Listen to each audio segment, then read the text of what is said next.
So, once again, it's my pleasure to welcome everyone on the occasion of this talk titled as Family as a Mode of Knowledge Transmission in 19th Century by Dr. Ankur Kakkar, who was formerly a fellow with us. He has recently completed his tenure, and he has been working on similar subjects both for his PhD and then during his fellowship here. Family as a mode of knowledge transmission in the 19th century could mean, of course, many things. We know that the role of family, and I believe that he is talking about probably skills and formal kind of knowledge, not just development of personality and passing on of the culture, which of course is done primarily at the level of family.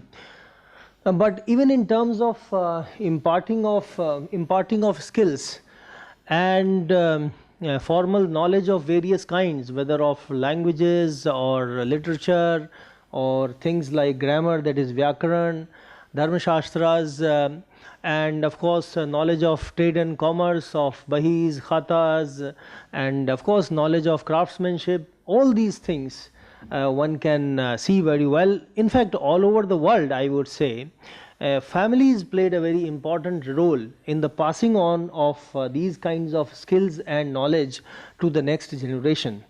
It's not so widely known here, at least in India, that in Europe also, in many parts, this was really the case till the Industrial Revolution. In fact, it continued to be so to some degree even till the early 20th century, till the First World War, that the son of a clockmaker was taught to repair clocks, and he also became a clockmaker, and for several generations they remain clockmakers.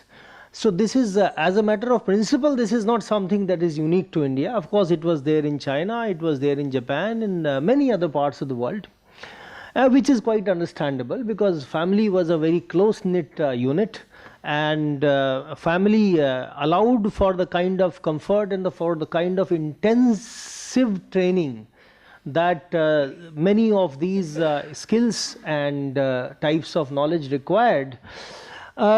In the case of India, of course, this has got mixed up with the arguments about caste and so on. But that aside, the fact remains that many of our castes actually originated from these professional categories, occupational categories. For example, we can see that I don't know if in any other part of the world there is such a clear distinction between somebody who makes liquor legally. So in some parts of India, there is one name for one caste name for somebody who makes liquor legally. I think it is Kalwar in parts of, and then there is another name for somebody who makes it illegally. I can't recall that word. So you see that this, in terms of professional categorization of knowledge and skills, etc., there was very minute kind of differentiation. So if you make it legally, you get one kind of name, and if you make it illegally, and you too have been doing it for generations, then you get another kind of name. Is it somehow I'm not able to recall that other name, but it's there, it's very much there. So similarly, in so many other ways, certainly this happened, but it's not just about crafts. It is about crafts, it is about dance, it is about music, it is about fine arts of every kind. It is also to some extent true about literature, and certainly about languages, grammar, Dharma Shastras, and so on and so forth.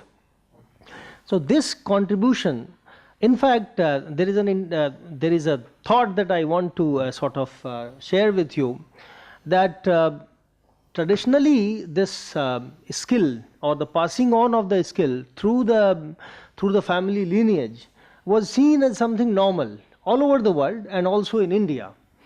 But from the 19th century onward, post-industrial revolution, as modern knowledge developed and modern social sciences and the rest of the world became colonized by the West, this idea started circulating that somehow there is something fundamentally wrong in somebody receiving their training in some skill or some craft, or receiving their knowledge at home, whether it is a nuclear home or an extended family. And this was one of the grounds on which Indian culture and civilization were also critiqued and attacked by the West, especially by the utilitarians. And they forgot their own history entirely in this. So obviously this was something that was used to beat India with, in a way, and to show it in an inferior light. And then the discourse on caste as it developed later, it flows logically from that earlier discourse about how there was no freedom of occupation, profession, because the skills were passed on down to the families. And that ignored large scale evidence that people even switched over professions. It's not as if they were tied down to the same profession for centuries. When we see so much evidence that has been produced by historians of medieval India, and Professor Rao is here, I'm sure he would agree with me on this, that in pre-modern India, quite often when in certain kind of craft or profession opportunities dried up, people shifted to another, in which some related thing in which they acquired skill and so on, and these movements happened. Of course, they happened over longer span of time, not over the longue durée as the French would call it, and therefore they are less notable. But there are even examples that in one generation also people shifted from one kind of craft or skill to another kind of craft and skill quite successfully. From the 18th century especially, we find a lot of evidence for that from almost all parts of India, from coastal India, from Rajasthan, from Uttar Pradesh, and from many other parts of the country. So this is, I believe, the context of the subject, family as a mode of knowledge transmission in the 19th century. Without spending more time on speaking on this, I would now like to invite Ankur to proceed with his talk. Thank you.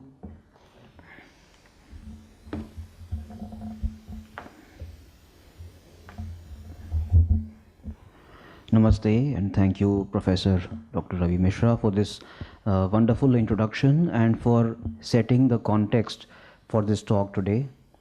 So let me begin by giving you a brief introduction to this topic, and then I'll begin with a historical overview, and then we will talk about specific case studies that we have conducted on these cases of knowledge transmission in families, especially in the 19th century.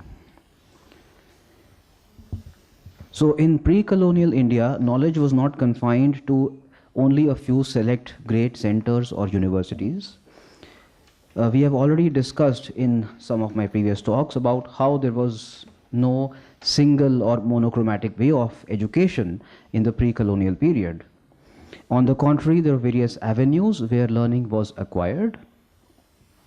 Here, the role of families and jatis as mediums or modes of knowledge transmission to preserve and transmit the knowledge from one generation to the next becomes important. Much of the historiography on Indian education has focused on formal and mainstream educational institutions. As a result, the role of families as repositories of traditional knowledge systems has not received sufficient attention. In a fresh departure from this historiographical trend, this paper will analyze some case studies of family-based knowledge transmission, especially during the 19th and early 20th centuries. This paper will focus on some specific disciplines such as Ayurveda and drama, and also examples from pottery. So I'll begin by first giving you an overview of the reason why there are historiographical gaps in our understanding of this subject.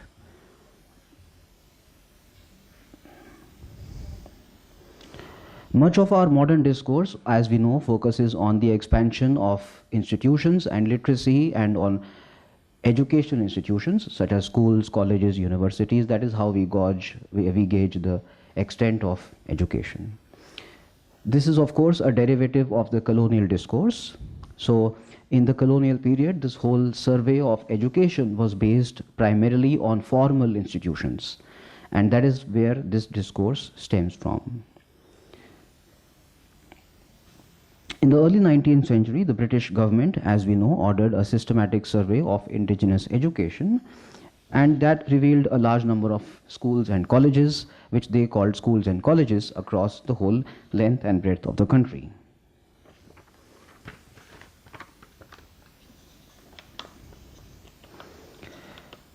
Now, these institutions, which were reported by the colonial surveyors, were only the tip of the iceberg.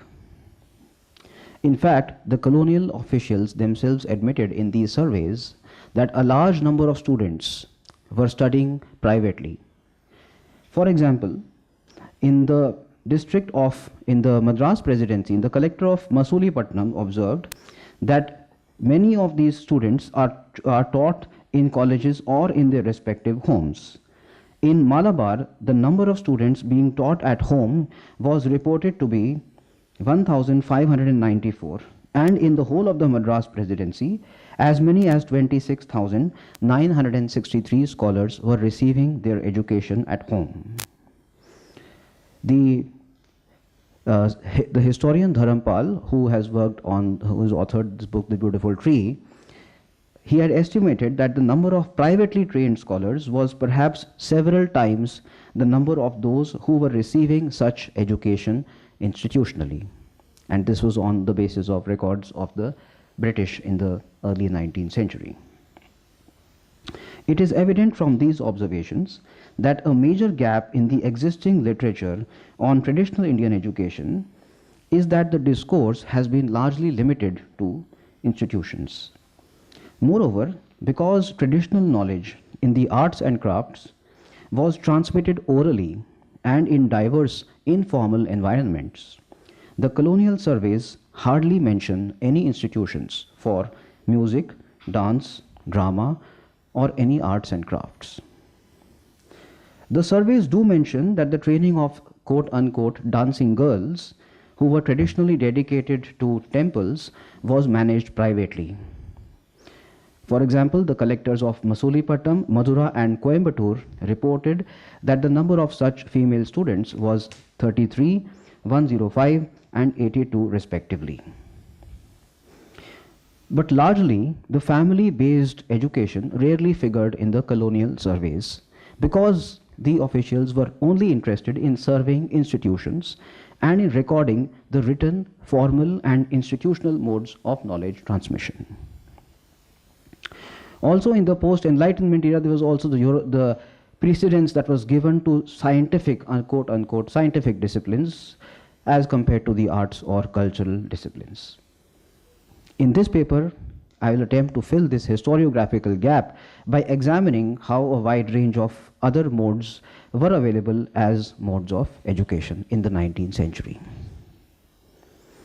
Now, I will give a brief historical overview of how from the ancient to the modern period there has been existence of such family-based education.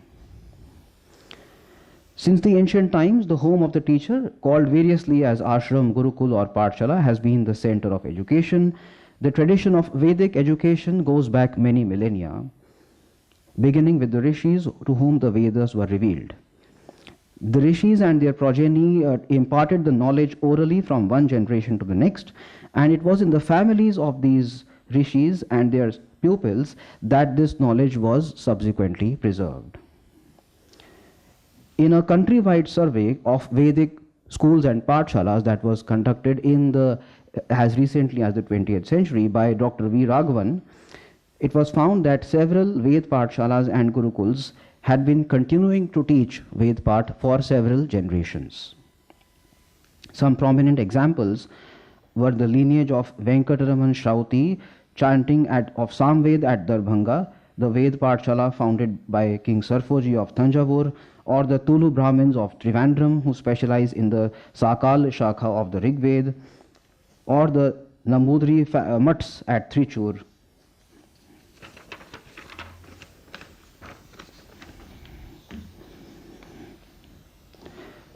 So this is the earliest example that we get of family-based education. Moving over then to the next period, we also find evidence of hereditary nature of occupations from various sources, ancient sources such as the Jataks, that use the word suffix kul or putna for various craft terms. Some prominent examples include, for example, the Kumhara kul or the Panaki kul, so, or the Pasanna Kota kul for stone grinders family, or the Satvaha Put for the son of a caravan trader, or the Vadhaki Put for the son of a carpenter. So many of such terms are mentioned in the texts. Moving over to the medieval period, we find a lot of evidence of family homes of scholars and traditional artists that were being used for education, where people congregated from far off places to learn from them and stayed for long periods of time. A prominent example of such case is the Ilams of Kerala, where the mathematicians and astronomers taught. So we are well aware of the famous Kerala School of Mathematics and the long lineage of mathematicians and astronomers. And the social origins of these institutions are in what is known as the Ilams of, or the homes of these mathematicians and astronomers. Moving over to the craft traditions, it has been observed, Kapila Vatsyayan, for example, has observed that the craft traditions of India have had a long tradition of continuity, both because they were community based and largely hereditary, and continue to be so. One of the most well-known examples of knowledge transmission in art and architecture, for example, through the mode of the family, is illustrated by the inscriptions found at the famous Jagdish temple in Udaipur, built by Maharana Jagat Singh in 1652 CE. The chief architects or sthapatis of the rulers of Mewar were the Bhangoda family, who was renowned experts in Vastu Shastra and Shilp Shastra. Their ancestors hailed from Anhilwada, Patan in Gujarat, and they had migrated to Mewar around 1388 CE. The Bhangoda family had produced the well-known Mandana, who built the great tower of victory at Chittor. There are many other examples of such family-based training in architecture.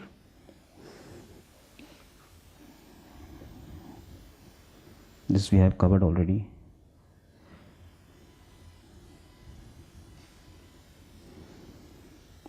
Yeah.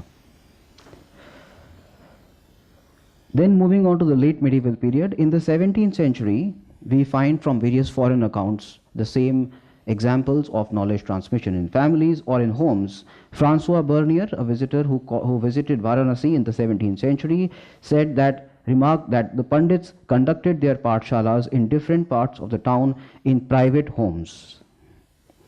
We also find similar evidence of Sanskrit training of Pandits from the voluminous tract of Pandit Baldev Upadhyay, who has authored Kashi Ki Panditya Parampara, in which he provides an encyclopedia on various Pandits of Varanasi and mentions that how most of them conducted their pathshalas in their homes. And then there is obviously a long list of gurus of Vyakaran and various Shastras who taught independently.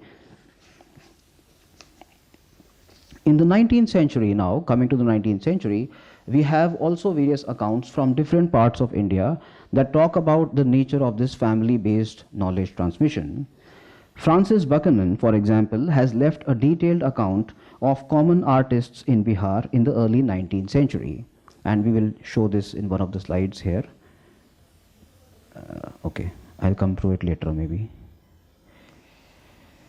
The data compiled by Francis Buchanan contains a description of over 150 different kinds of artists, including spinners and weavers of cotton, potters, stone cutters, paper makers, goldsmiths, carpenters, blacksmiths, soap makers, tailors, and so on. Interestingly, Francis Buchanan noted that the majority of those engaged in spinning and weaving of cotton were women. Buchanan's account is not the only testimony to the rich variety of arts and crafts that formed the major bulk of the Indian manufacturing industry in the 19th century.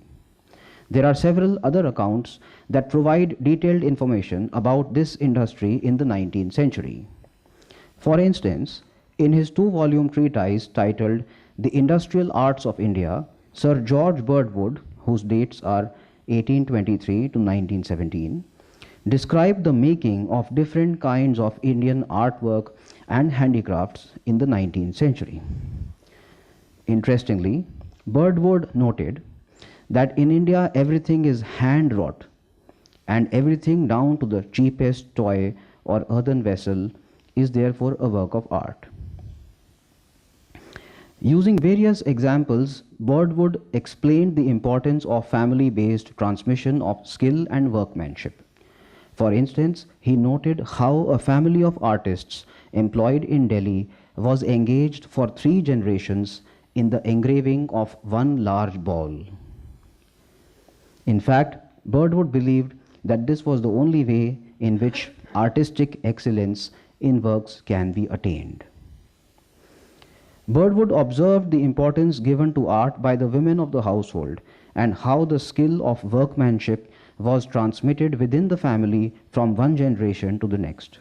He wrote, and I quote, "Every house in India is likewise a nursery of the beautiful.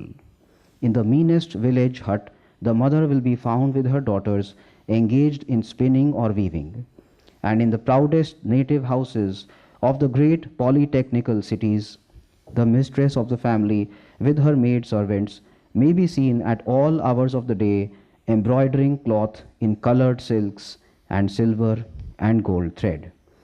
And then he continues to say that there is thus a universally diffused popular appreciation of technical skill and taste in workmanship, which must necessarily have its effect in promoting the unrivaled reputation of the historical art handicrafts of India.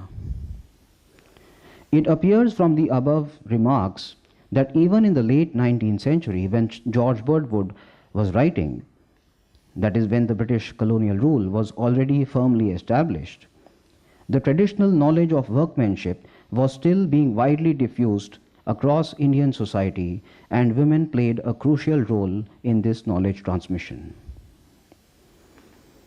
We also find similar accounts from the various surveys that I have already mentioned previously in my lectures.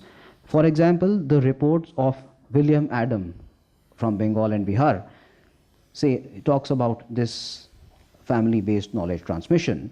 In his report of William Adam, which is of 1838, he says, and I quote, "In addition to the elementary instruction given in regular schools, there is a sort of traditional knowledge of written language and accounts preserved in families from father to son and from generation to generation. This domestic elementary instruction is much more in use than scholastic elementary instruction, and yet it is not so highly valued as the latter."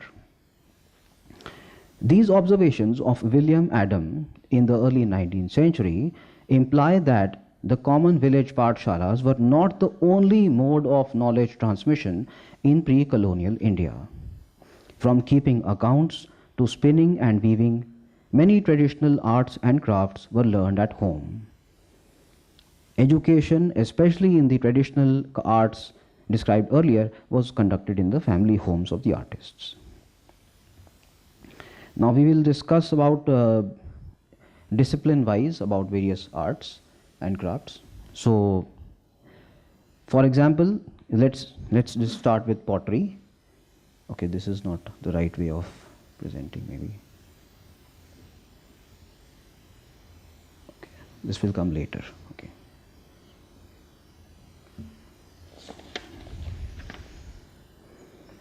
Okay. So if we start with pottery, in his well-known book titled Shilp in Indian Traditions, R.N. Mishra has noted how the family and the homestead remained the hub of the artist's training, with the home serving as the school as well as the workshop, where the father and other elders of the family would assume the role of a guru for younger members of the family. In his well-known book, Stephen Hoyler has observed how children of potters learned the craft at an early age. He says, I quote, "Raised in an environment infused with terracotta production, they know little else. From their earliest memories, their experiences revolve around pottery, its commission, production, and its trade or sale. Their home is a studio. Their playthings are the clay itself and the implements of pottery making. As toddlers, they receive no formal training in the craft. They simply learn by imitation. Watching their parents, older siblings, and other relatives, they learn to shape the clay into various forms and to paint designs on discarded potsherds. As they grow older, they are assigned simple household tasks that teach them to learn some of the basics of the trade.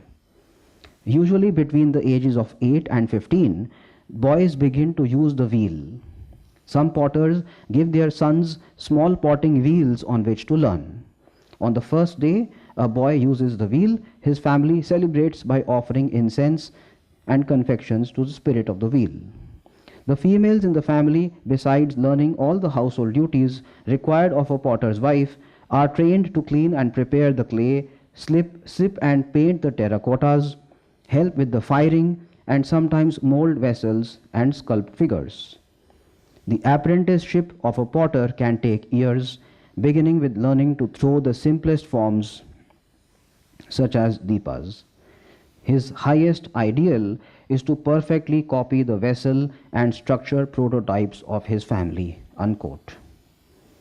So this was an example of family-based knowledge transmission in pottery.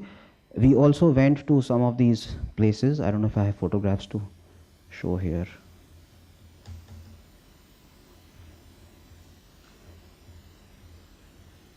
This is the Jagdish temple that some of you may have already visited.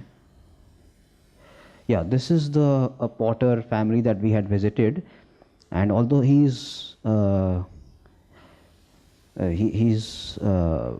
alive anymore, but this artist, he is a recipient of the Padma Shri Award, and his workshop this is in Molela village near Udaipur, and his home was the workshop. So we visited his home, we took an interview, and we recorded all his knowledge transmission, and that is already this documentation is available with us. So it was very interesting to see how they function. There are some photographs from this visit.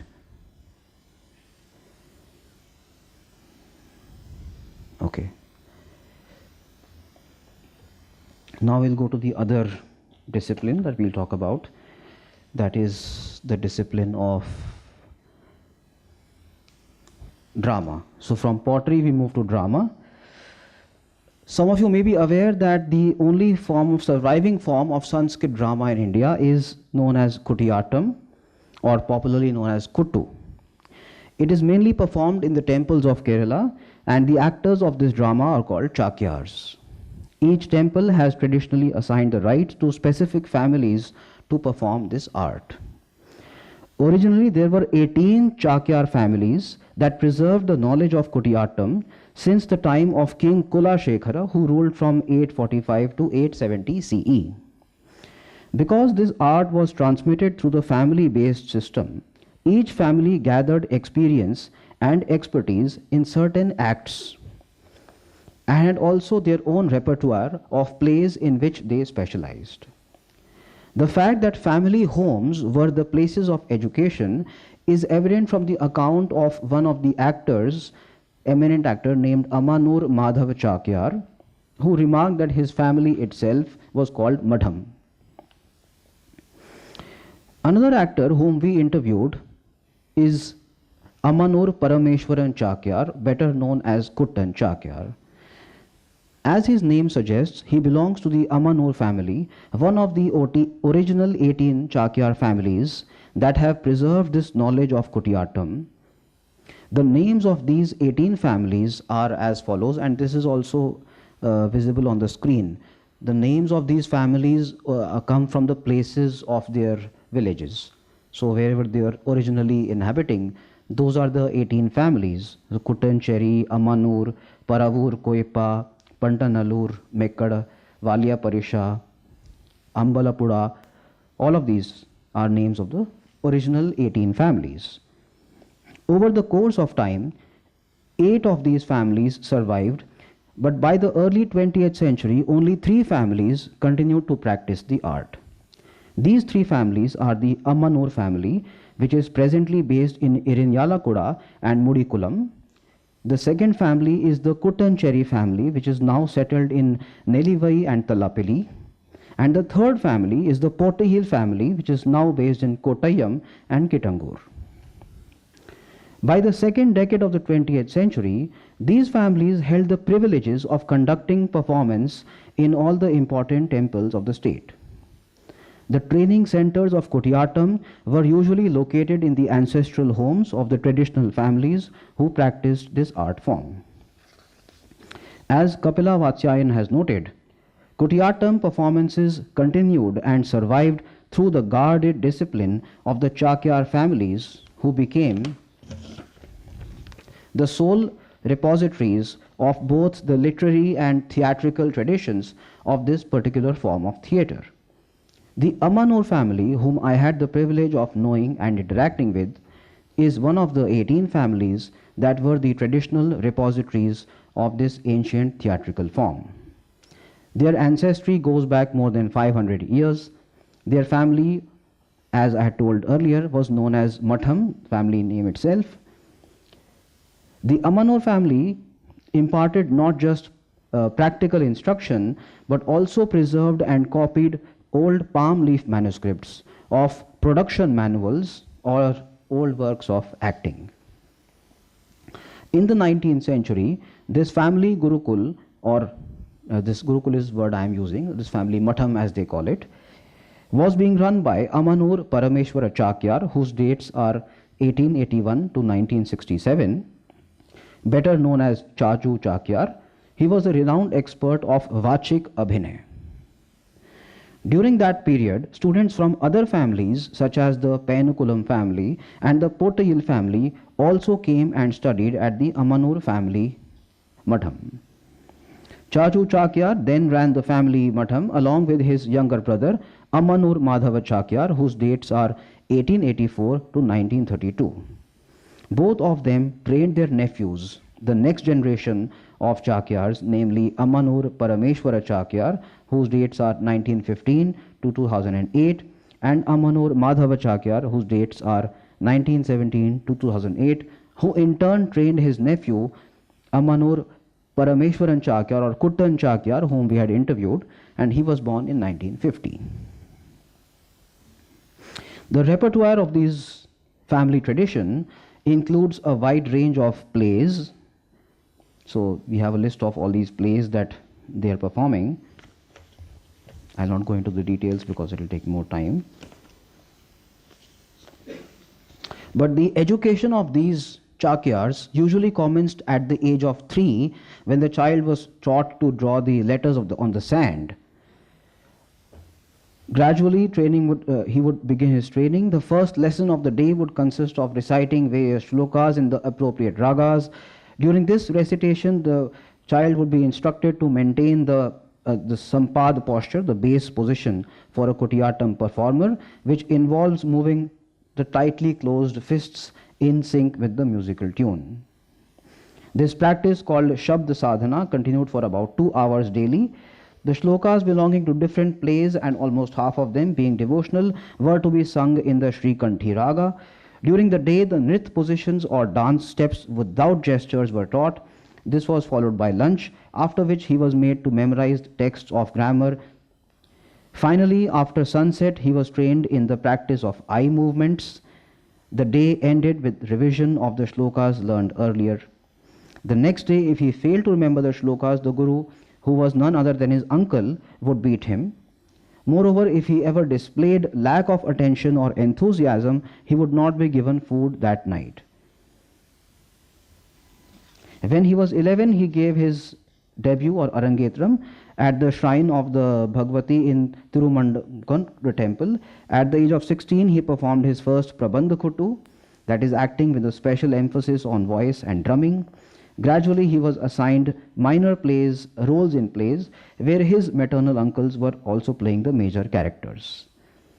At the age of 20, he started studying and memorizing the important manuals for the Sanskrit plays. So this is a typical course of education or instruction that was part of this education in Kutiyattam. Now we'll move to another discipline. This was a map of the various artists from Francis Buchanan's report of Bihar in the 19th century.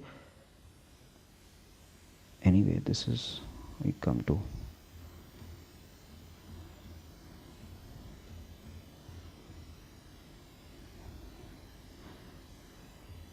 This was the original matham of Amanur Chakya that we had visited in Irinyalakuda.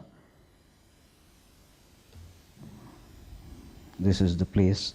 It is very dilapidated outside because it's very not in a good condition now.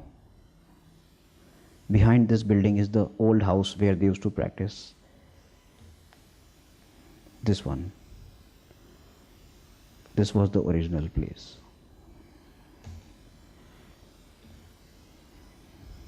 Okay, let's now come to the next discipline of Ayurveda. So among the most well-known indigenous medical practitioners in the 19th century were the 18 families of hereditary physicians in Malabar, famously known as the Ashtavadyans, who were dedicated to the study and practice of medicine and surgery. They were called Ashtavadyans because they had mastered all the 8 branches of Ayurveda, namely Kaya Chikitsa or general medicine, Bal Chikitsa or pediatrics, Griha Chikitsa or psychiatry, Visha Chikitsa or toxicology, Shalya Chikitsa or surgery, Shalakya Tantra or ENT, dentistry and ophthalmology, Rasayan, immunology and geriatrics, and Vajikaran or reproductive medicine. With the passage of time, only 8 families of physicians survived, namely Pulamontol, Kuttancherry, Allatur, Taikattu, Ellatattu, Vellur, Chirataman and Karantol. All of these names were derived from the villages or towns where the Ashtavadyan families lived and practiced. The names of the Ashtavadyan families that were alive at the beginning of the 20th century were recorded by the Travancore State Manual as follows: Vayakara Musu and Chirotu Musu in Kottayam, Plantoda in northern Kottayam, Taikada Musu in Trichur, and Kuttancherry of Malabar, and Allatur Nambi in Palaghat. Now I have reproduced below an excerpt from the Travancore State Manual that describes the legendary master of healing, namely Vayakara Musu, whose dates are 1842 to 1902. From Kottayam. He belonged to one such Ashtavadyan family. So I will quote now from the Travancore State Manual that describes this master of healing. I'll start the quote now. The people called him Dhanvantri, or the incarnation of Vishnu in medicine. The man himself was a marvel to look at. He was calm, unassuming, cool and collected, and visitors from all parts of Malabar thronged to his house in the morning hours of all days of the year. He was visible for about 4 hours daily from 6 a.m. to 10 a.m. and he listened to what every patient had to say quietly and attentively. No word was lost on him, for he was all attention. And then the report continues to say, when he had finished listening to the whole lot of the visitors of the day, he looked at his pupils or disciples who attended on him by turns, and pointing to each patient, he quoted the text which was to be prescribed in the particular case. He gave only the initial words of the text. The pupils immediately wrote out the full text of the prescription with details of medicines, manner of preparation, period of treatment and doses, for they all for they are all experts in the art, well trained for years under the eminent Musu. The written chits of prescription were placed before the Musu, and he would hand them over himself one by one to the patients concerned, for it should be remembered that no patient would take the chit except from the Musu's hands. He had, they said, a special power for curing diseases. Unquote. From these reports of the Travancore State Manual and the interviews and memoirs that we read of these Ashtavadyan families of Kerala, we found that they had grown up seeing, touching, smelling and tasting medicinal plants in the house courtyard, and observed their families make medicines using a combination of different substances. Furthermore, the accounts of several traditional Vaidyas reveal that they were trained not in some grand institutions, but rather in the homes of families which had inherited this art and practiced it for generations. This is true not only of the Ashtavadyans of Malabar, but also of various other families of Vaidyas from various parts of India. For instance, a traditional account of this period comes from Brahmanand, who was hailed from family of traditional Vaidyas in Bengal. He was the son of Kaviraj Bimalanand Tarkatirth and the grandson of Kaviraj Shamdas Vachaspati, whose dates are 1864 to 1934. Gupta notes that in Bengal, the Kavirajas, literally the prince of poetics, but in this case they are also called physicians in Bengal, used to train young physicians in their homes. A similar pattern of education for the Vaidyas is mentioned in other contemporary accounts of the 19th and 20th centuries. I will conclude now. I want to show you this slide which is on the Ashtavadyans of Malabar. This is their lineage, photograph also of their family.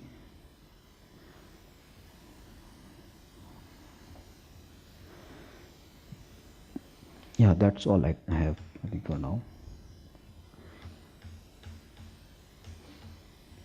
Okay, so I'll just come to the conclusion of this lecture. It is evident from this discussion that Indian knowledge traditions were preserved by the continuity of social and religious traditions. As we have seen, in a vast majority of cases, families were the repositories and carriers of specific knowledge systems. We have seen how the hereditary families of Ashtavadyans preserved the knowledge of Ayurveda, and the Chakyar families preserved the art of Kutyatam in their family homes. We have also documented some of the prominent families, their lineages, and how their ancestral homes functioned as training centers.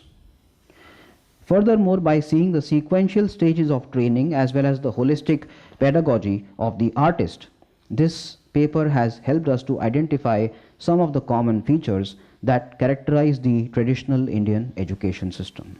Thank you. Thank you, Ankur, for a very meaningful lecture. We can start with Q&A now. Yes, Professor Munshi, you have something to ask. Thank you. That was very wonderful, and you reminded me of a lot of things that we studied in anthropology in those times, and it's very useful, your lecture. However, I wanted to just ask you, is there any instance amongst what you did as your field work of women getting included in, if there was an absence of male children, or normally as a part of a kind of a change, social change, inclusion? And what would you kind of label it as, change or inclusion or expansion of knowledge? Can you go back to that photograph there? It caught my attention. Oh, yeah. Are there girl members in that photograph? No, there were only men. Only males? Yes, yes. That was also my question, what Professor Munshi asked. Yes. Thank you, ma'am, for your question. So it depends on the art and craft that is being practiced. So in the case of the Ashtavedyas, generally it was transmitted only to men, this art. That was the family tradition. But in the case of the Kutiyattam tradition, both men and women were involved in the knowledge transmission. So while the male artists were all actors were called chakyars, the female artists were called nangyars, and they had a very equal role to play in the performance of the play, because the play, of course, had both male and female characters. So I had the fortune of witnessing one of the performances of this play in the Irinyalakura temple in this Kudal Manikyam Kshetram. So in fact, the person who introduced me to the family was herself the Nangyar, one of the artists. So then, and because the family is a matrilinear family, it is not a patriarchal family, so the knowledge is generally transmitted within the home of the mother. And also so all the females are themselves trained in this art. So we of course had interviewed them, and in fact much more information about this art was given to us by the wife of the artist, Parameshwaran Chakyar, than the artist himself, so because she was herself a part of the performance. Ankur, what they are trying to know, though they have not said it explicitly, is that other than the professions where the participation of women was inevitable, because obviously this is a dance form in which women are there as a tradition, no? So you could not have excluded them, no? So it cannot be cited as an example of really in a real sense of women being sort of transmitted this knowledge of a skill or a craft or a performative art, etc. But other than this, in the crafts like pottery and other things that you have mentioned, is there any clear evidence, whether recorded by the British or from any other source? It could be so many things. For example, it could be painting on cloth, on certain kinds of cloth. It could be pottery, it could be jewelry, it could be something else for that matter. Have you found any evidence where women were systematically, not just sort of as a sideshow, a part of it? If it is the case, well and good. Otherwise, admit that you haven't found any evidence. No, so I mean, it is only in those arts and crafts where women were involved that we found the evidence of women being trained in their special roles, but not in other crafts. Like for example, in Ayurveda, there is no such evidence that we found. So what is the case? What was the case with spinning, weaving, cloth making? So we don't have any. I mean, the only evidence that we have is in the form of reports of spinning and weaving that we found from these reports of the 19th century, and in that it is only mentioned that most of these women were involved in spinning and weaving cotton, but we don't know what was their role exactly in because you see, this is the point. At least in the cloth making textile tradition of India, we know for sure that women had a very important role in various parts of India, and in fact spinning especially. Yes. Which is the more difficult part actually, and more tedious as well probably. It was mostly handled by women. Yes. Whereas in the weaving part, men were more involved. And since India was known as the textile capital of the world, I mean, if we use a modern terminology, India was the largest producer of all kinds of textiles. In fact, it is a little known fact that we produced a lot of silk textiles as well, silk cloth and textiles. But then China has got all the credit for silk, and India is never considered as an important silk producer in history. Of course, you could say that the Chinese silk was in many cases was of a higher variety. But the fact is that China never produced enough silk for it to become an important commodity of international trade. It was more of a diplomatic item of diplomatic exchange, and very little of it could be traded because it was just not produced in large enough quantities. I have no quantitative evidence, so I don't want to say anything sort of with confidence about this, but my surmise is that if you look at the overall production of silk and similar fabrics, probably India produced as much silk as China did, or maybe even more. Maybe the quality was slightly different, not of the same quality, but certainly this would have been the case. So what would you say about textiles? Is there no evidence that you can find? No. No, I could not find any evidence. May I Anyway. ask something small please go ahead. again? Yeah, yeah. Sorry about this. Just briefly, yeah. But I just wanted to ask you then, in your research, in the case of your research, is it important to highlight where both genders got something from the family lineage as education? Because that's one of the things that was said in the international standards of education, that it will be available for everyone. So, yeah. Yes, yes, we found that they got, but again the roles were specifically defined for both men and women. What roles the man has to perform and what role the woman has to perform, even in the knowledge transmission, and subsequently their role as they function as the performers or as the carriers of the arts and crafts. So it was not that both of them got access to all kinds of training. So they got access to the kind of training that they were according to the role that they had to perform. Yes, Dr. Gandotra. Thanks, Ankur. That was really nice and I really enjoyed it. 2-3 things. One is that, I mean, just as an observation, the very term education seems to be a source of kind of tension here, right? Because you're using knowledge transmission as well as education. So I just wanted to flag that, and if you have something to say on that. And in terms of knowledge that is specific to women, I was wondering about midwifery and whether that is something that comes up in the examples that you've looked at. Yes, there are accounts of midwives and how they are functioning especially in the surveys that were conducted in the 19th century. They have been counted in many cases, the number of midwives, but not details about their training. That is not available. At least I have not found that information so far. Yeah, so that was the third thing I was getting to. Yeah.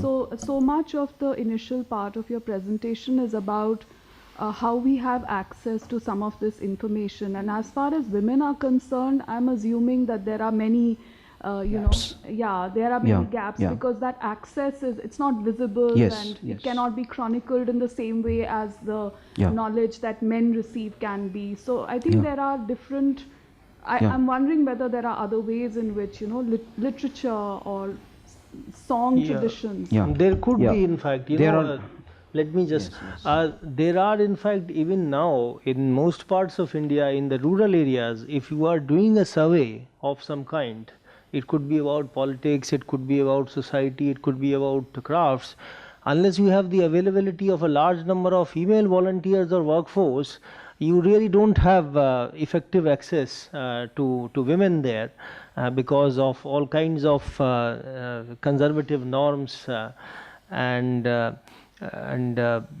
how should I put it? No, this is very old vestiges of this patriarchal sort of division of work, and so women are hardly allowed to speak freely, especially if the surveyor is male. So I'm sure that in the 19th century it would have been a much bigger problem. But as she's saying, there could be other sources if you have explored. Yeah, so we have, for example, some instances of so many poems that were composed by women, and they inform us to a certain extent about their, at least their level of wisdom and intellect, if not literacy, I would say, but because they were not written in written form. But yeah, there is definitely evidence of women being intelligent and wise in the form of what they were saying in the poems, but I'm not sure if they were literate, because literacy is a very modern. So even with that, I've been reading a lot of different accounts of how it's important for women to actually disclaim what they know. So that is part of that kind of ethic of respectability, that you don't acknowledge the skills or the knowledge that you have, because that runs counter to the idea of honor and respectability. So women kind of don't own up to it, Yeah, it is not women themselves who are claiming this, but the records that document this kind of literature. No, she's saying that was this the case that because of the social constraints and the power equations, women were unwilling to own up that they were skilled in something. Is that a possibility? Just a possibility. You may not have any evidence, but what do you think as a researcher and scholar? And let's not be surprised, it is quite possible. What she is suggesting is very important. You see, because throughout history it has happened that people who are not so well placed in power equations, it's not just about gender, it could be any other identity as well, you know. They have to hide their abilities and bide their time, maybe not bide their time because they don't know whether their time will come or not, but certainly they often have to hide their abilities, no. So it's a very good point, and if you want to say anything, otherwise we can move on. The first question in any case you have to answer. Yeah. What was it? Yeah, education versus knowledge transmission. Yeah, so of course it is a matter of definitions. So how we define education in today's term is you go to a institution, you go enroll in a certain course, and how it is formally done. But the traditional definition of education has been mostly knowledge transmission to perform a certain role or a function in society. So if you adopt that definition of education as the sort of traditional, or I would say the pre-colonial definition of learning, then yeah, we would definitely call this as education. But if you adopt a modern definition of education, then you wouldn't call it as education. But it depends on how you're defining education. Ankur, the key question there is this. What were the original words used in Sanskrit or in the local traditions, if they were not Sanskrit words, in what would be considered formal education by today's from today's perspective, and what would be called this knowledge transmission within the family as per your argument? What were the words that were used? Can you recall any? So, I mean, for this phenomenon, yeah, what were the words that were used? I'm not aware of. No, the reason I'm asking you this, generally education in Sanskrit and Hindi is called shiksha, okay? And vidya is knowledge, and obviously it shows very. And then for skills, in India we have other words. So kala, of course, kala is not just art, but it also includes crafts and various things.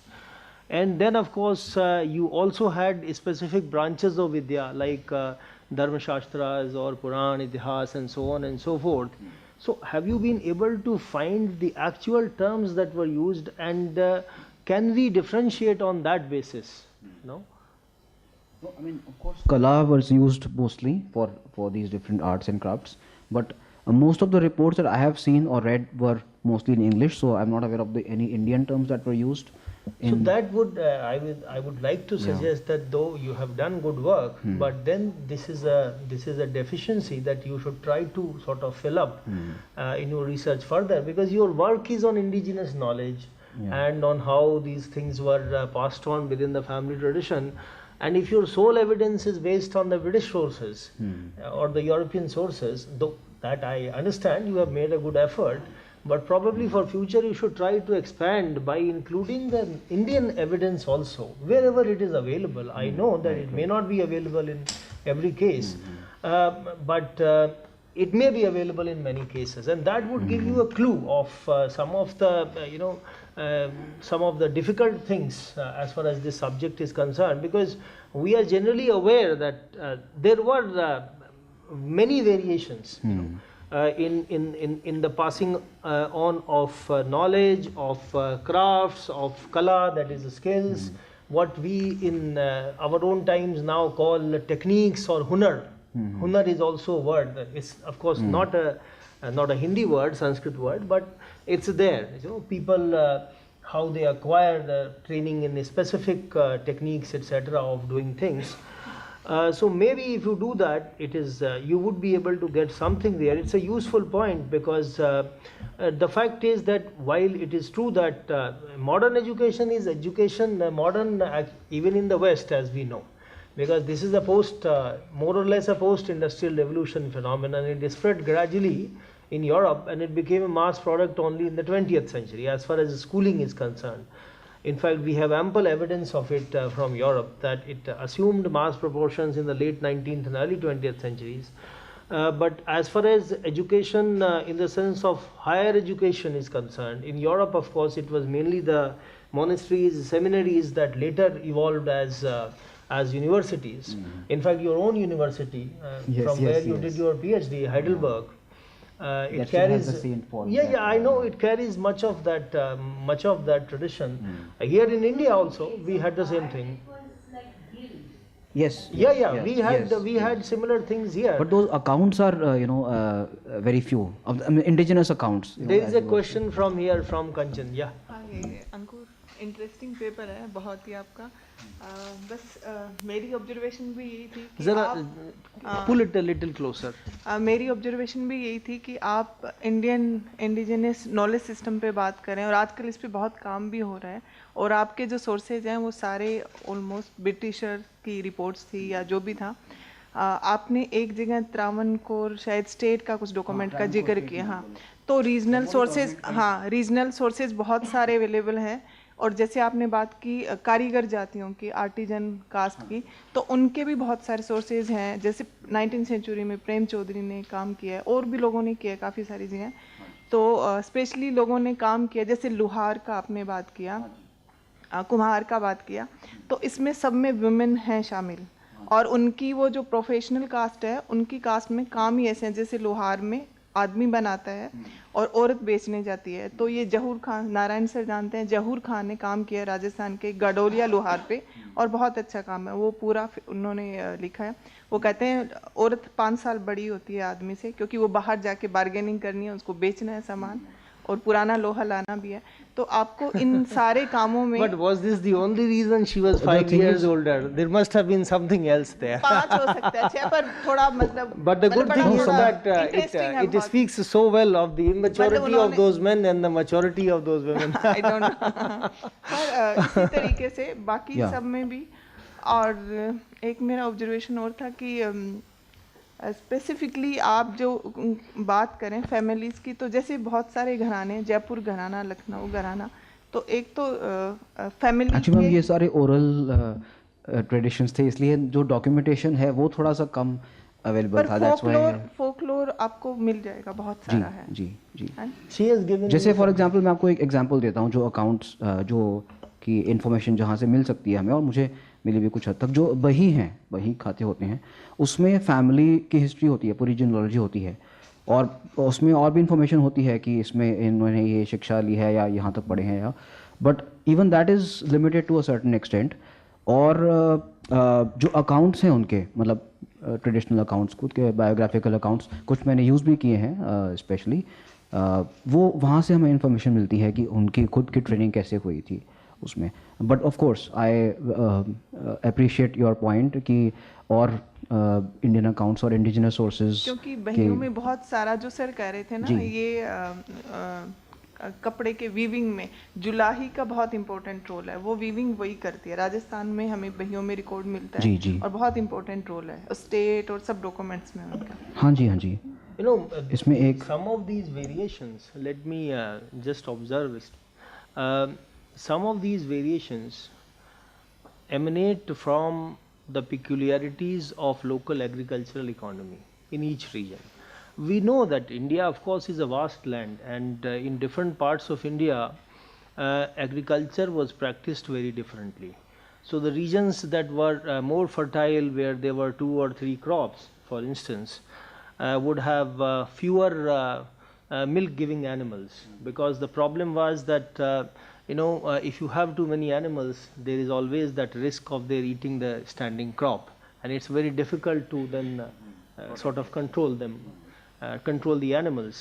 So you will see that in Rajasthan, for instance, where of course there was considerable amount of fertile land, but also there was a lot of land that was dry or semi-dry.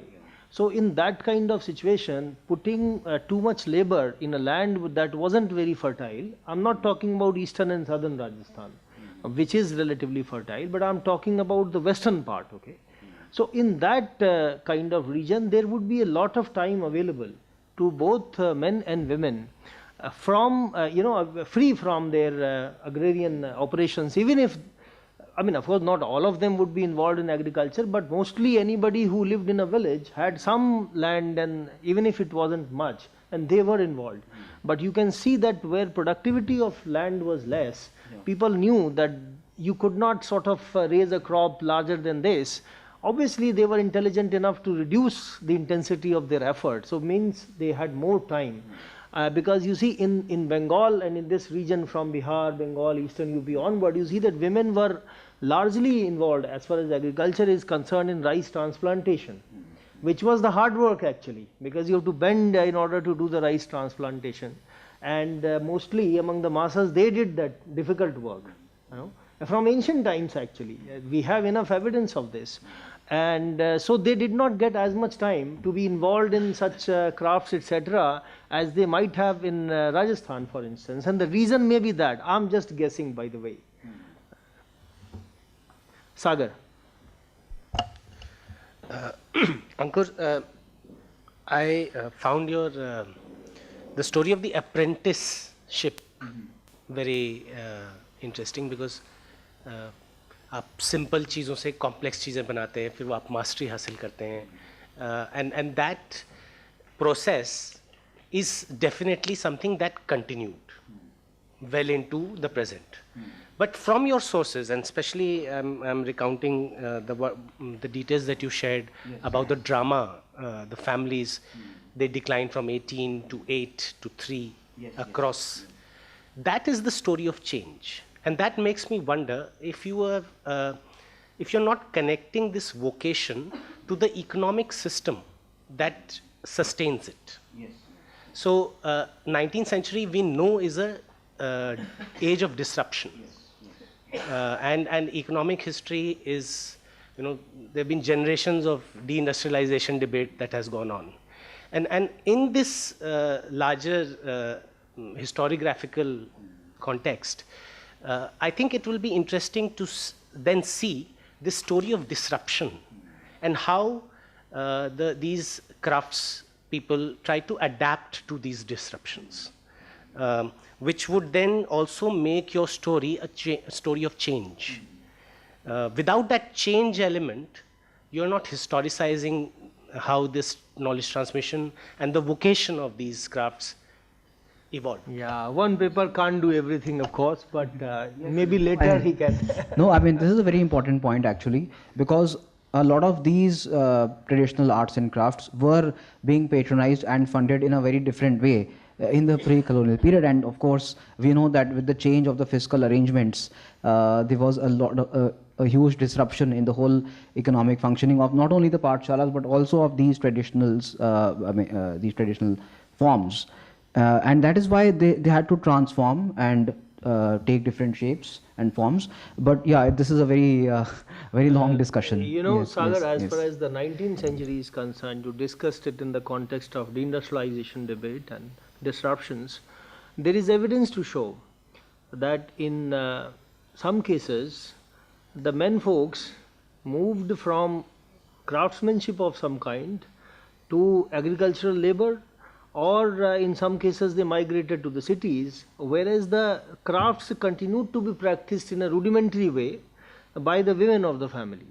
And that is how some of the craft forms survived, because as profitability and wages went down, while earlier women may also have participated in those crafts and skills as very important participants, even if men were in the lead, now with deindustrialization and with the mill-made products of Europe coming into India, we know that by the middle of the 19th century, the industrial revolution had happened almost all over the Western Europe. Okay? Because the time of industrial revolution in France is roughly from the time of Napoleon to 1830s, 40s. And then of course simultaneously in some other countries as it happens. So in the second half of the 19th century, certainly that change is visible. I don't remember now the exact names of authors who have worked on this, but I would recall later and tell you that there is evidence of this as well. Thank you. Yes, please. What all manuscripts and archival records which you have studied apart from British accounts, and is there any particular manuscript or indigenous account which fascinated you the most? Thank you. As I said earlier, there are very few indigenous accounts that I have used for this research work. Mostly I have used the accounts including of course the reports of the gazetteer, census reports and the British colonial surveys. So mostly the archival sources I have referred to because of the paucity of sources, of indigenous sources, you know. But as far as indigenous sources are concerned, I refer to some of the biographical accounts of some of these traditional artists. Yeah. And you know, it's not just about Which archives and all that? Which archives? No, there it's are a whole okay, range it's of okay, archives it's okay. like It's okay. You see, the problem here is not just about finding the manuscripts. The problem is how to decipher them. Because you see, he is a student of modern history. You know. Most of the manuscripts, even of the 19th century, most of us cannot read unless we are formally trained into reading them. So, unless the manuscripts have been collated, edited and published, okay, for a researcher, it's difficult to decipher them. So, yes, but for the future, she is giving you a good idea. Maybe you could look into, and by the way, these manuscripts are there, especially from the 18th century. About, so I am aware of it. I can even give you some names maybe later if you talk to me. Manuscripts about specific crafts, skills. Certainly on Ayurveda you would be aware there are many of them. Though I would say that mostly they are repetitive, meaning that they are written in different regions and they are summing up the thing, but still they might be useful in some way as it comes out from her intervention. Any other question? Yes, Professor. Oh, yeah, let us give him preference because he had raised his hand earlier. Yeah, go ahead. Please be quick. Yeah. We are running Thank out you. of time. My question is related to the method, how you collected data for this study, and second one is why not you selected a particular region, because I felt that something was scattered when you were speaking. so I was giving a more of a broad overview. And third one is related to accounts of Francis Buchanan. Yes. His accounts are very problematic. My study is related to Musahar community in Bihar. And he documented that the Musahars in Purnia were engaged in bamboo cutting. Entire colonial ethnographic account, Musahar were not a bamboo cutter. So his accounts are very problematic and we should be careful. Thank you. No, I am aware of the colonial ideology of these accounts. I am not discounting that. So I was only talking about the data on the artists that was available from these accounts. Not saying that these accounts should be taken at face value or that they are, giving absolutely accurate information, especially as regards the qualitative aspects of instruction is concerned. So that's definitely one point. Secondly, regarding the methods of research, so most of this, as I said, was archival research and part of it was also field work. So we went to some of these, after looking at their documents and that were available in these manuals, we located, traced these families, so went to some of their homes and interviewed them and recorded their practice, witnessed their performances, and yeah, we have all this documentation in form of oral transcripts. Yeah. Was there something else you had asked? It was related to region. Why not focus on one region? No, it's Yes, okay. You can yeah. say whatever. This you was, I intended it to be a more broad study and rather than a specific study of a particular region, because my intention was to show a wide range of practices across different regions. So, yeah. But of course, it's quite clear, quite evident that from different regions also we can find evidence. And I actually, we need not be surprised at this at all. Here we had a great, ancient entire civilization which had its own ways of thinking, ways of educating, ways of understanding about philosophy, dharma and everything. And it was a huge economy, I mean one of the largest economies of the world throughout history.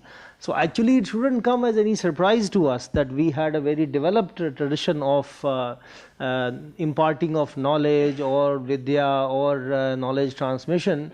Of course, more research needs to be done on some aspects of it because there are several problems and there is, we sometimes don't have continuity of records. unlike in the history of Europe where we have much more continuity of records. And second problem, of course, is that our knowledge framework is often faulty because we start from the wrong end. So even a person like Ankur, who has the good intentions, of course, he has to take resort to the same sources that have. So it's kind of he's trying to cut diamond with diamond, because what does he do? It's difficult, you see, because those indigenous sources are not so easy to find, and wherever they are, they can be found again. Understanding their language and etc. is also a different level of work, but I'm sure that for future he can undertake. Regarding that specific point you made, that Buchanan says that this particular community was involved in bamboo cutting, and you are saying they were never involved in bamboo cutting. May I know what is your evidence for saying they were never involved in bamboo cutting? I traced their oral accounts. I interviewed them Yeah. throughout Bihar, from North Bihar to South Bihar. I studied almost all ethnographic accounts, almost all colonial records, and almost all census reports related to the Musahar community. And as we all know, census reports have a lot of information on occupation and livelihood. So I examined all those things, and I conducted fieldwork in Purnia. So I came to know that that community traditionally they were never involved in bamboo cutting. It was not I inherited understand. occupation. Let me bring this possibility to your notice. You may be correct. I don't know. But when we talk about tradition, oral tradition, you must have done your field work relatively recently. Quite often we see, in fact, generally this is what happens, that what is called oral tradition passed on for centuries is less than a century old. Because the memory of an average person does not go beyond his or her grandfather, grandmother, whether on this side or that side. In fact, that is usually less than 100 years. Of course, when it is presented to you, it is presented as a timeless oral tradition. Okay, and I'm not saying they are deliberately distorting it or anything. I'm not suggesting that. They may well believe in what they are saying, that it is the truthful account, and I'm not saying there is any deliberate attempt at falsification, but it is a possibility that not that I'm saying Buchanan is necessarily right, but it is a clear possibility that what is being called as a very old tradition from 18th century or early 19th century is a 20th century tradition. Because in many cases we have found, when we do historical research, that this turns out to be the case. Many claims made by groups and communities, almost every group and community, it's not related to any particular group or community. Many claims made by them about their remote past, they were invented in some way or the other in the 20th century, late 19th or early 20th century, but then they are given this veneer of antiquity, and then they are passed on to researchers and surveyors who are studying the subject. I'm not saying that in this particular case this may have happened, it may have happened, it may not have happened, but my caution is that when we do field work of some kind, we should not sort of necessarily agree or believe in everything that is being said, because in any case it is a part of our academic training to be skeptical of these claims. Maybe Buchanan was wrong, but there is a possibility that in earlier times this particular community, apart from whatever other activities they did, maybe on the side they did this bamboo cutting also, because bamboo cutting, as far as I am aware, there was a term for the guy who did, I think it was basod, if I remember, in Uttar Pradesh, these people were often called basod, from bas, so somebody who cuts the bamboo, and in Bihar there might have been similar terms. But it is also a possibility that apart from people who did it regularly, people belonging to other communities who maybe did not do it regularly, did it, like in the case of Kahars, though normally it was the profession of the Kahars to sort of to fetch water and to carry the palanquin, but there may be a possibility that somebody else was also acting as the guy who fetches water. So only a word of caution there. Professor Deval, very quickly, because, yeah. Thank you, Dr. Just use the mic, please. I want to put this thing, very good, well done. And I'm trying to understand in the political economy context, the whole process of transition of the state. You have little bit touched about the Kul, then Gurukul, then Pathshala, starting from the ancient, medieval, and the present period like this. What has been little bit information with the changing nature of the state formation? What kind of transition has undergone the family structure and its intersectionality with the occupational pattern and the caste system? And within that, one of the question usually asked, the gender relationship. The gender relationship, usually it is understood that in a conventional traditional society, the work relationship was not defined. Rather, it was collective responsibility of the families to take care of all those things. But looking at some of the specialized areas, those are done, but those are not institutionalized. Whether the market intervention, institutionalized gender hierarchy within the family in performance of the three of the activities you have already noted. One is that pottery making. Second, you have talked about the medicine, that is the Ayurveda. Third is the music. So can you put this intersectionality between this in a political economic context? Yes, of course. Like for example, in the case of Ayurveda, with the advent of the modern means of medicine making and production, a lot of these families went into the business of producing these Ayurvedic medicines and packaging and producing these medicines. So because that became more viable financially also, so that had a huge impact on the structure of their knowledge transmission. Many of these families, in fact, they opened their institutions themselves for Ayurvedic medicine production, and that changed the structure of this knowledge transmission. So where on the one hand it used to be based on purely producing individual medicines from the herbs for specific individual patients, it turned into a they had to produce it on a mass scale considering the demands of the time. So that changed also to some extent the nature of their knowledge transmission. I'm not aware of how it impacted pottery. And in drama, of course, I mean, as in the case of other knowledge systems, because they were not being patronized and recognized by the modern education system, so they received discouragement. I think there is evidence from the 19th century that even in the case of pottery, just like she cited the example of ironsmith, that while as far as the production is concerned, both men and women were involved, but the sale was conducted more by women because they were considered more mature in negotiation. And I think it happened even in the case of pottery in the 19th century, and certainly it continued in the 20th century as well. And there is some food for thought for you there, because if something survived as a practice, there must have been something there. Why is it that women were sent to the market? Was it because, as she said, maybe they had better negotiating skills? And in fact, they continue to be. Pardon? Yeah, but even in the heart, etc. Even in the heart, either women accompanied or sometimes they went on their own for pottery and selling other things. And in fact, this thing has continued till our own times. I think most of us would have seen such examples. You see. Yeah.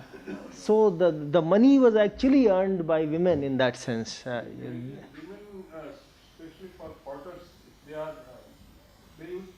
were allotted certain houses. Yeah. There are 10 families and 100 houses are there. Then these are distributed, allotted to a particular family. That 10 houses given supply all these items. So, and they used to be given part of crop in that system. So, cash was not involved. Yeah, that of course happened within the village. But we are talking about the marketed product. The product that went to the local heart or to some larger market, even there. Especially in major parts of country that involves tribal population, where the role of women was quite far greater than males. So, you are more prominent in the tribal and areas. textile, directors are pointed out. In that, it was entirely women dominated. Mahatma Gandhi wrote in his book that if we need to attain Swadeshi, then role of women would be. Yeah, it was Ganga Bain actually. You see, he had been looking for a charkha. The interesting thing is that he had never seen a charkha. Before, when he wrote Hindu Swaraj, he had not seen a charkha. For many years later, he had not seen a charkha, but he had just heard accounts that there had been this practice and India was deindustrialized and especially in the textile sector. So he had it in his heart. He wanted to revive spinning and weaving. And after he came back to India in 1915, for several years he tried. After establishing the Sabarmati ashram, and as it was his habit to involve women in everything, along with men of course. So he involved several women, and there was this local woman, if I remember correctly, her name was Ganga Ben. So many women were trying. Because why women? Because especially because Gandhi had heard that it is women who used to do spinning and they were also involved in weaving, and then women also had access, you see, to the what is called the core of a house.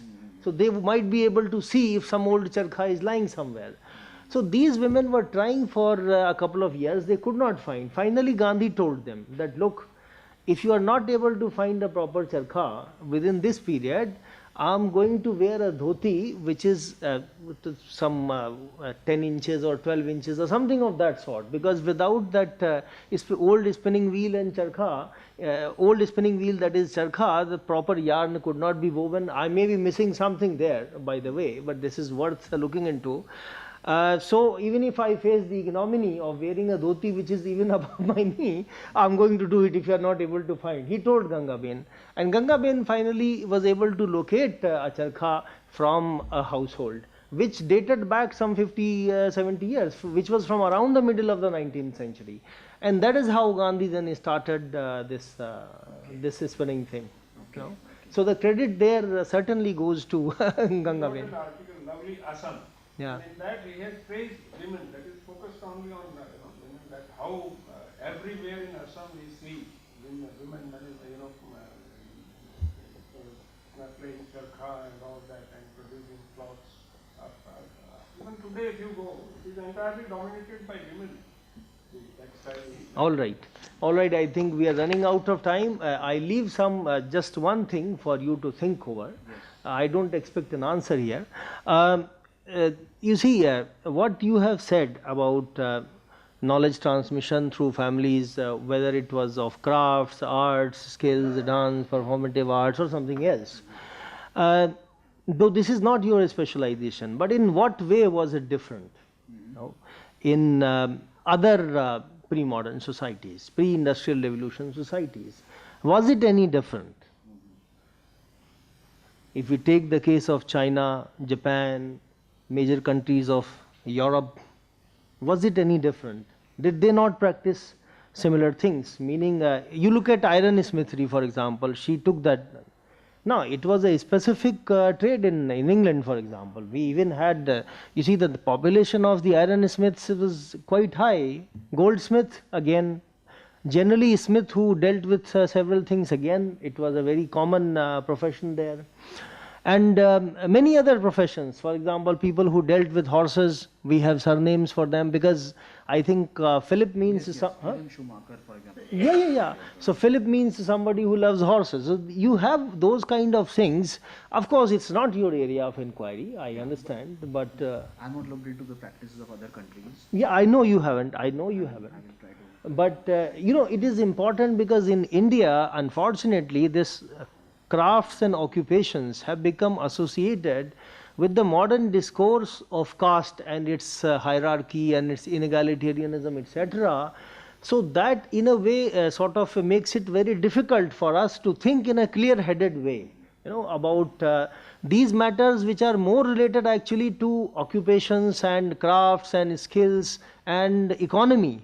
But then they have been juxtaposed sort of in a in a deterministic way, I would say, with the social thing, and therefore their understanding remains kind of obfuscated to some extent. So maybe for future you could consider some work on this on these lines. Thank you very much, Ankur, and I thank all members of the audience also for their presence and participation. And please join me for tea outside the hall.